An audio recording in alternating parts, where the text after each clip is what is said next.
Terus mau nanya, sifat apa dalam abang yang ingin yang abang pengen hapus? Sifat saya? Iya. Di kajian saya ada yang namanya mengkaji diri. Iya. Ngaca, lihat diri, mana ya kira-kira yang sifat jelek saya, mana yang sifat baik saya. Nah kalau sifat jelek maka minta sama Allah sifat jelek ini diganti dengan sifat baik.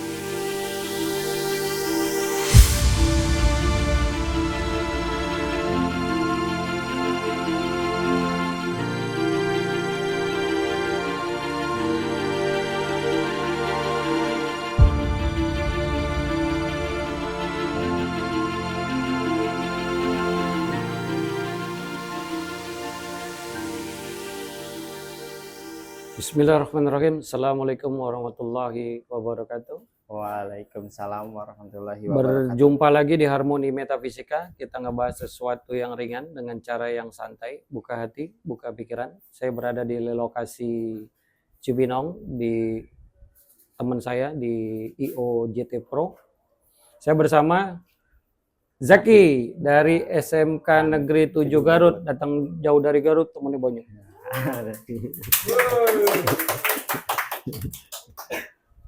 Mau nanya-nanya apa mau ditanya? Mau nanya. Oke, sip. Nah, ada satu pertanyaan nih Pak. Iya boleh. Jadi kan akhirnya saya sering baca Al-Quran ya. Nah, ada salah satu dalam Al-Quran itu ada surat Az-Zariyat ayat 56 yang artinya itu, aku telah menciptakan manusia dan jin hanya untuk melakukan ibadah. Ibadah ya, ibadah. Gak apa-apa. Nah, itu. Nah, secara tidak langsung kan dikatakan dalam ayat tersebut bahwa tujuan manusia itu hanya untuk beribadah. Nah, semisal ada seseorang yang hidupnya bermain-main kayak gak beribadah, nah, berarti itu salah satu orang yang memiliki hidup yang tidak berarti gitu. Oke, bismillah ya. Zariyat 6 berapa? Zariyat ayat 56. Oh iya, wa ma khalaqtul jinna wa insa illa liya'budun. Tak kuciptakan jin dan manusia kecuali untuk beribadah. Nah, sekarang begini, sebenarnya banyak orang di sana nganggap ibadah ini hanya ibadah-ibadah ritual. Ya, sebenarnya pertanyaan kan begini.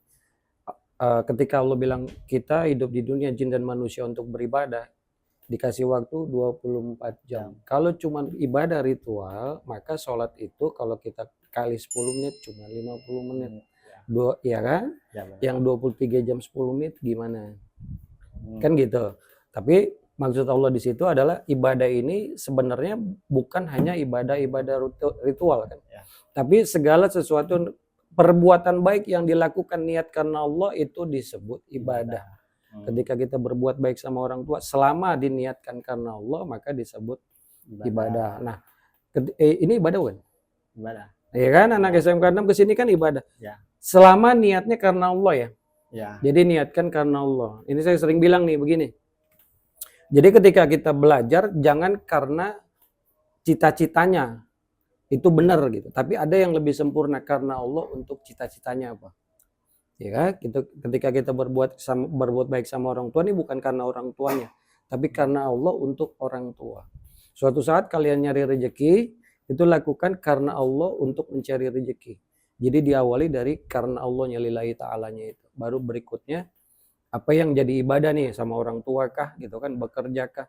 Itu 24 jam maka akan bernilai ibadah. Termasuk tidur. Kalau tidur kita ya kan gitu. Kalau kita tidur niat karena Allah, baca doa itu disebut ibadah. Ya iya dong gitu. Karena kenapa Allah bebankan kita ibadah sementara kalau cuman ritual ya cuman 5 waktu. Ya, nah, selebihnya gimana cara itu tetap Allah nilai sebuah ibadah. Kalau lu lakukan sesuatu karena Allah, lu baca bismillah, insya Allah ibadah. Lu minum baca bismillah, ibadah. Nah, ya. Oke. Bacain lagi pertanyaan, baca pertanyaan dia.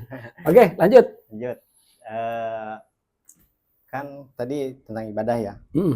Nah, terus semisal nih, kalau berbagi itu Pak ibadah bukan? Berbagi ya, berbagi dalam kayak dalam rezeki, kayak ada rezeki nih mau berbagi misal. Oh iya itu kan ibadah banget ya kan ya. Kalau di surat Al-Baqarah kan ada wa mimma razaqnahum yunfiqun gitu kan gitu. Iya kan gitu, yang menafkahkan sebagian rezeki yang kami berikan. Ya. Sebenarnya kalau berbagi itu banyak, ada zakat, ada sedekah, ada itu sangat ibadah selama lu niatin karena Allah. tadi. Ya. Kalau lu nggak niatin karena Allah dan tidak mengucap bismillah, wallahu a'lam bishawab, apakah itu terhitung ibadah? Tapi terhitung ibadah itu kalau kita memang niatkan karena Allah untuk membantu. Beda ya. Jadi jangan langsung ngebantu orang atau jangan langsung mengasihi orang, tapi diniatkan karena Allah untuk membantu. Itu yang akan bernilai ibadah. Niatnya itu loh. Karena Allahnya itu yang menjadikan itu sebuah nilai ibadah. Paham nggak? Paham. Oke. Nah, terus ada satu lagi nih, Pak. Banyak. Kan disebut ibadah ya, Pak, tadi. Nah, gimana kalau misalnya non muslim nih beribadah, apakah akan diterima amalnya apa gimana nanti? Non muslim. Ya. Nah, kalau non muslim kembali ke keyakinan dia. Itu saya nggak ngutak-ngatik bahasanya kan gitu. Kalau terjadi interaksi antara muslim dan non muslim, maka ada keyakinan yang berbeda kan gitu. Saya yakin si non muslim ini ketika berbuat baik dia punya keyakinan sendiri kan tentang nilai ibadah itu sendiri. Tapi dalam hal ini saya hanya menilai seorang muslimnya kan gitu. Tapi nah, seorang muslim itu mau ngasih siapa aja, apapun agamanya, apapun sukunya, apapun gendernya, ibadah.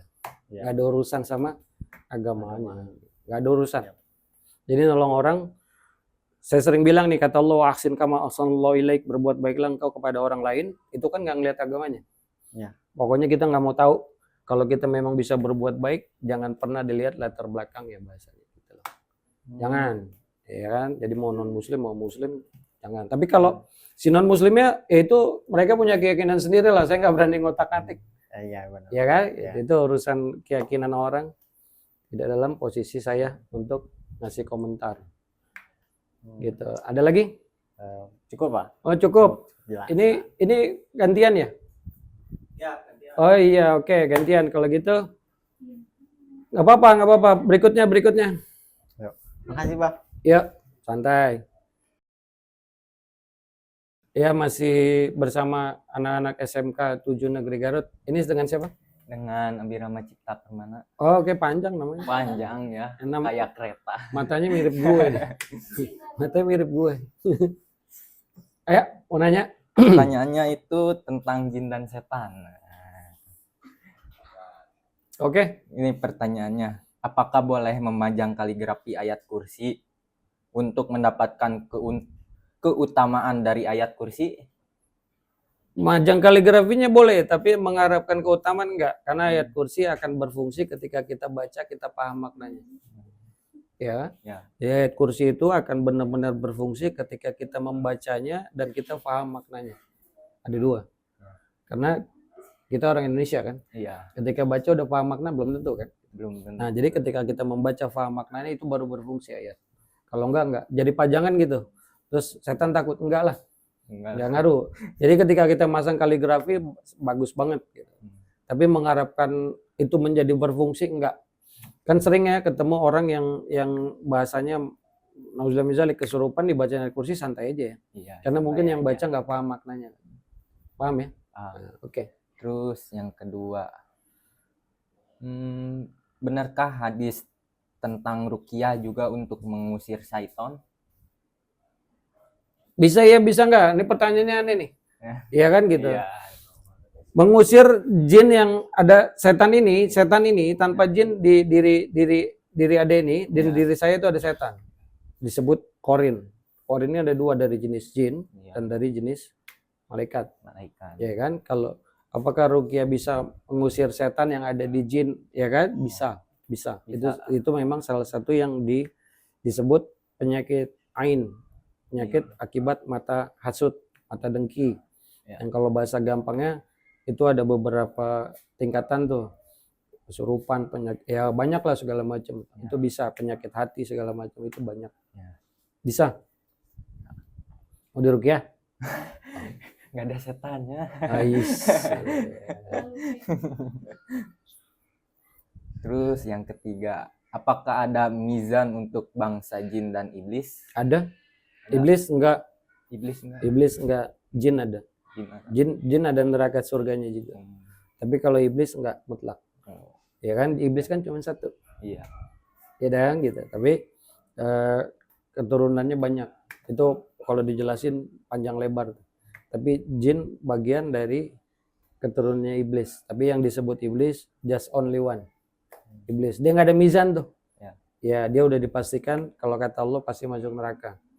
Tapi jin ada mizan. Makanya tadi pertanyaan pertama kan gitu. Dia dikenai beban sama Allah untuk beribadah juga. Sama persis seperti manusia gitu. Kalau dia beriman, nanti dia masuk mizan yang ditimbang mana amal baik, mana buruknya. Gitu.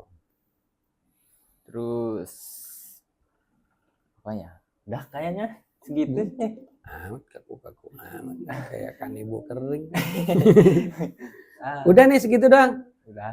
Oh ya udah, oke. Pertanyaannya cuma segitu. Disiapin cuma segitu sih ya. Iya. Ya udah, oke. Itu Iya. tinggal satu lagi tuh.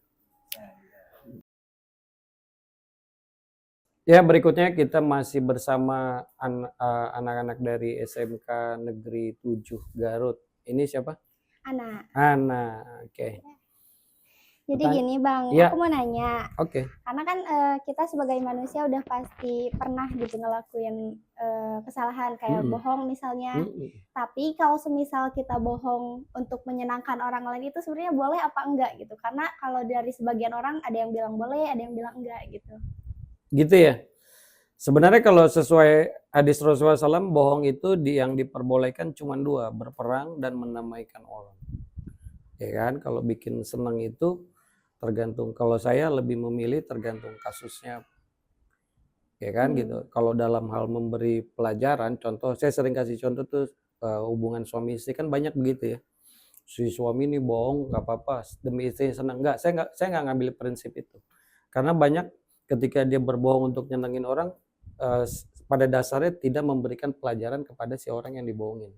Benar nggak? Iya. Gitu. Misalnya gini, misal ya.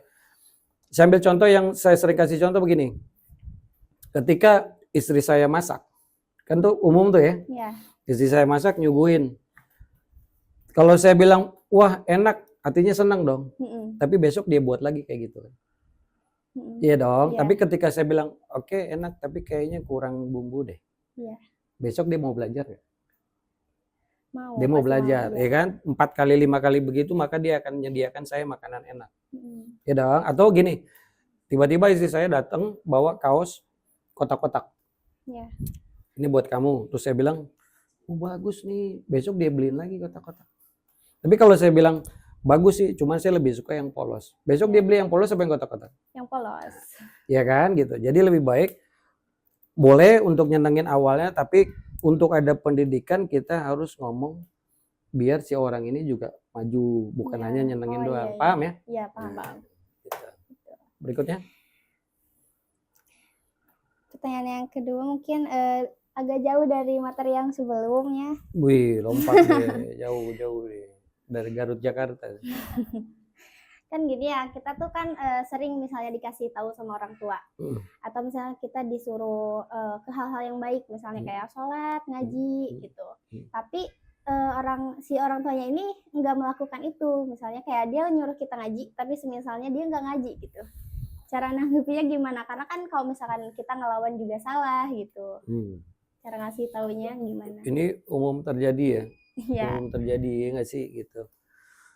Sebenarnya contoh terbaik itu dakwah terbaik itu kan mencontohkan. Tapi kita lihat ketika ada orang tua, let's say orang tua bilang, lu sholat, terus kita jangan pernah berpikiran atau nyaut, lu aja nggak sholat. Karena perintah dia dengan apa yang dia lakuin itu adalah dua hal yang berbeda. Paham dulu ya? Iya, paham. Dia nggak ngelakuin urusan dia dengan Tuhannya. Dia nggak ngelakuin dosa dia, nggak ada urusan sama kita kan. Iya. Nah jadi ketika kita melakukan perintah apapun, siapapun yang merintahkan itu kebaikan, maka jangan lihat balik orangnya.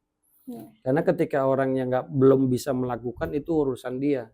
Kita nggak boleh begitu disuruh sholat, kita lihat orang yang nggak sholat terus kita nyaut, lu nggak sholat, nggak ada urusannya. Dia nggak sholat itu urusan dia kan gitu Iya, kan. iya.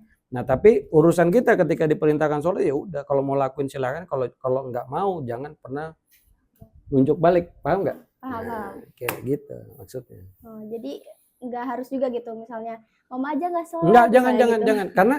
Karena tidak sholatnya dia itu tanggung jawab dia, Iya. bukan tanggung jawab anaknya kan Iya. gitu. Nah tanggung jawab anaknya tetap sholatnya dia. Jadi ketika diperintahkan dengan siapapun dia, jangan pernah melihat baik melihat balik siapa yang memerintahkan. Karena itu sama aja mencampur adukan dua hal yang berbeda. Paham nggak? Dua hal yang berbeda dong, kan gitu kan. Lalu disuruh sholat kan demi kebaikan lu, bukan kebaikan gua misalnya gitu kan. Kenapa lu nanya balik, lu nggak sholat, nggak ada urusan. Karena dia nggak sholat, dia akan punya tanggung jawab sendiri dengan Tuhannya kan. Iya. Paham ya? Paham. Oke, sip. Next mungkin ini yang terakhir. Nggak apa-apa, nambah-nambah nggak apa-apa. Jadi semisal ada orang yang mungkin di masa lalunya dia misalnya banyak banget ngelukin kesalahan gitu. Dalam istilahnya pendosa lah gitu. Nah, tapi di kemudian hari dia ingin taubat istilahnya. Ya, kayak gitu. Tapi pas kesini dia balik lagi ke sikapnya yang dulu. Nah, tapi pas nanti dia mau tobat lagi itu bakalan diterima enggak gitu. Kalau misalnya terus berulang seperti itu. Nah, yang setahu saya Allah tidak punya sifat bosan.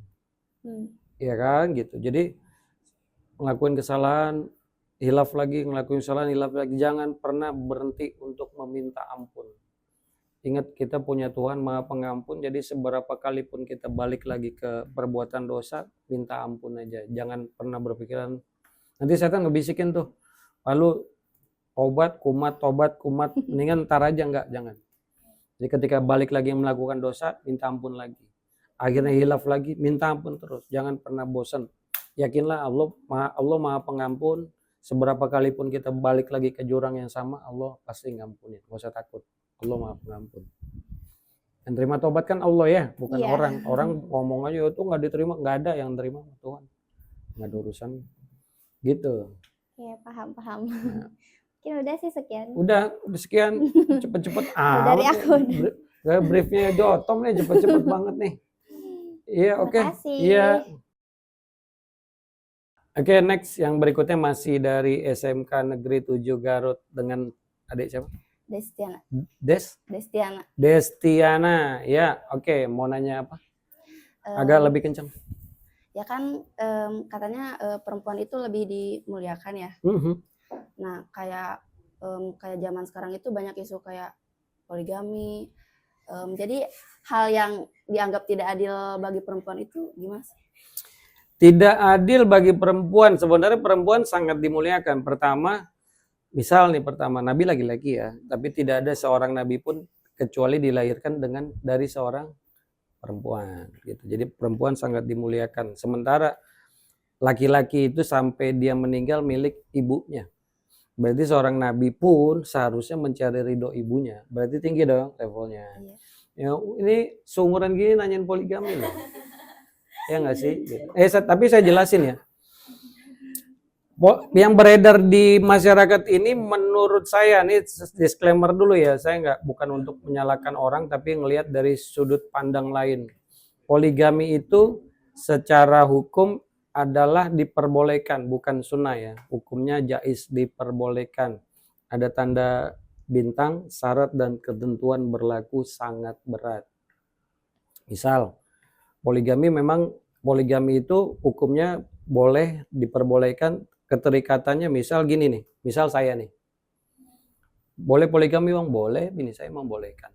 Tapi masalahnya, apakah saya nggak harus mikirin perasaan orang tua saya? Ya kan, gitu. Sementara laki-laki itu sampai kapanpun milik orang tuanya. Apakah saya harus berbohong tidak minta izin? Minta izin dong. Terus, gimana perasaan anak saya? Harus saya pikirin dong, kalau enggak mau menang sendiri kan. Bagaimana perasaan ipar-ipar saya? Bagaimana perasaan abang saya, adik saya? Kan itu harus dipikirin. Jadi poligami ini bukan hanya berhubungan dengan nafsu. Terus adil, kan harus paham adil. Adil itu apa? Adil itu adalah menempatkan segala sesuatu pada tempatnya. Udah bisa belum? Kalau belum bisa, jangan pernah coba-coba. Adil poligami ini bukan cuma masalah ranjang, bukan cuma masalah banyak duit. Tapi semuanya harus dipikirin. Perasaan orang-orang harus dipikirin. Maka akan terkena yang namanya adab etika kepada keluarga. Kan nggak bisa orang mau poligami main nyelonong aja, dia nggak minta izin sama orang tuanya. Kalau orang tuanya masih ada. Ya mungkin dia nggak mikirin perasaan mertuanya. Kan gitu kan. Jadi nggak sembarangan. Boleh, tapi dengan syarat yang sangat ketat. Kalau tidak, jangan. Gitu. Saya itu boleh tanya para pemirsa, saya orang yang bukan melarang ya, saya tetap poligami itu diperbolehkan, tapi lebih baik jangan. Karena untuk ilmu zaman sekarang adil tuh kayak udah bisa adil aja. Ya dong? Iya. Ngomong-ngomong kenapa nanya begitu ya? Jangan-jangan ada masa di depan di sana gitu kan, kita nggak tahu gitu. Oh ngeri juga nih. Gitu. Tapi jangan lihat dari sisi itu aja ya, karena kan memang ada takdir Allah di mana memang di akhir zaman perempuannya lebih banyak. Bahasanya kan gitu. Kadang-kadang kalau ada orang yang perempuan tuh imannya jauh lebih udah Allah kasih imannya dia tinggi, coba pikirin dengan hati dan pikiran yang terbuka. Misal, bukankah jauh lebih hebat jadi istri kedua ketika si suami insya Allah bisa mengarahkannya ke surga dibanding istri pertama sama suami yang nggak ngerti apa-apa. Misal, contoh ya, untuk berpikir aja nih, jangan diinin karena pertanyaan dari seumur gini loh. Ya kan gitu. Itu kayaknya Bapak produser kita punya minat tuh kayaknya. Iya kan. Gitu. Terus gimana gitu biar kan menurut Bapak nih menghargai wanita itu kayak gimana harusnya? Menghargai wanita setinggi-tingginya penghargaan kepada wanita. Bahasanya kan gitu. Iya. Jangan pernah macam-macam tuh. Jangan pernah dihina keluarganya, jangan pernah dilecehkan, jangan pernah dilecehkan ya. Jangan pernah diajak ngomong yang mengarahnya ke yang enggak baik. Gitu. Karena perempuan memang udah qadarullahnya Allah ciptakan jadi tulang rusuk yang paling bengkok, didiemin dia udah bengkok sebenarnya kan gitu. Makanya jangan dibuat tambah parah bengkok. Perempuan itu saya berusaha belajar menghargai perempuan karena cuman dengan satu alasan. Kenapa? Ibu saya perempuan. Yang berpikiran saya pasti orang yang paling marah ketika ibu saya diperlakukan gak baik. Saya pengen ibu saya diperlakukan baik, maka saya belajar memperlakukan wanita siapapun dia dengan baik. Gitu aja sih prinsipnya. Iya sih. Oke, ada lagi ya, sikat. Udah aja. Gitu doang. Gitu Ada. doang. Gitu doang. Pertanyaan. Ini pertanyaan orang lulus kuliah ini. Dikat gak nih? Enggak dikat. Silakan. Ada nih, satu lagi. Boleh. Dua lagi enggak apa-apa. Kayak Bapak kan pernah dengar kayak istilah gimana takdirnya, emang udah takdirnya gitu. Jadi memahami takdir dalam Islam itu gimana gitu? Memahami takdir dalam Islam, boy. Pertanyaannya dalam nih. Ini umurnya berapa sih? 17. Oh iya. Memahami takdir itu, nah kita boleh ngomong ini takdirnya setelah terjadi. Sebelum terjadi itu semua pilihan. Jadi kalau kata Allah, qad ja'allahu likulli syai'in qadar. Allah cuma menetapkan segala sesuatu apa yang menjadi pilihan itu. Gampang gini, ketika kalian menemukan 5 pilihan, maka di 5 pilihan ini udah ada takdir Allah. Pilih yang mana? Makanya yang saya bilang tadi, di akhirat kita nggak pernah bisa nyalain Allah. Karena yang milih kita. Allah cuma membikin takdir dari 5 ini. Paham nggak? Jadi ketika, sama ketika tahu laptop kan, dia punya beberapa tools kan, banyak ya. Apa yang kita tekan keluar kan. Nah, takdir seperti itu. Jangan salah pilih. Ketika kita udah memilih, terjadi kan, itu baru kita sebut udah takdirnya. Sebelum terjadi, hati-hatilah memilih. Karena saya sering ngambil contoh gini, ketika kalian ketemu perempatan kan, lurus kanan kiri, di 3 ini ada takdir Allah. Yang milih siapa?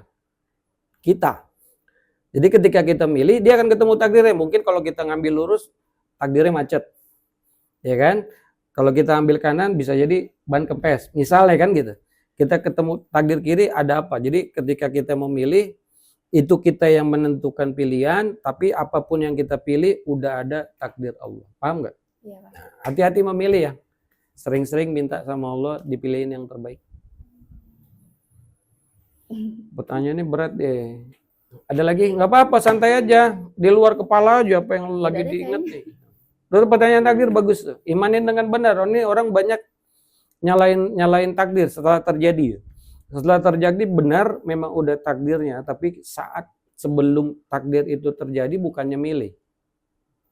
Banyak orang yang ketika maaf ya nauzubillah ketika ada kecelakaan nauzubillah ya, ketika ada kecelakaan motor udah terjadi memang takdirnya. Lah pertanyaannya kan bisa milih nggak ngebut? Ya dong, itu kan pilihan. Nggak ngebut, pakai helm, ya kan gitu. Itu kan pilihan-pilihan yang ketika kita ambil maka ketemu takdir ya kan. Ketika sudah terjadi, jangan pernah menyalahkan takdir, toh kita yang milih itu. Paham nggak? Paham. Nah, oke. Senyum-senyum aja deh.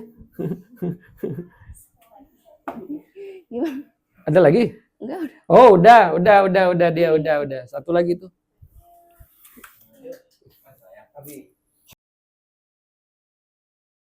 Ya, masih bersama anak-anak dari SMK Negeri 7 Garut. Dengan siapa ini? Hilda. Hilda. Ya. Gimana Hilda? Gini Bang, aku mau tanya. Zaman sekarang kan banyak anak muda yang berpacaran. Nah, kalau pacaran gitu ibadahnya diterima gak sih Bang? Boleh apa enggak? Apanya? Pertanyaannya diterima apa enggak? Diterima kemana? Ibadahnya. Ibadah sebenarnya pacaran sama ibadah hal yang berbeda kan, Ya. hukum yang berbeda. Orang yang misalnya ini pacaran kan nggak ada di Islam tuh nggak ada pacaran, nggak boleh. Iya.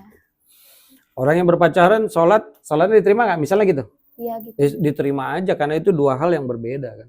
Kalau pacaran yang nggak boleh maka dia terkena dosa, sholatnya benar maka dia terdapat pahala. Nggak ada urusannya kan gitu. Iya. Bahasanya itu kan sama aja.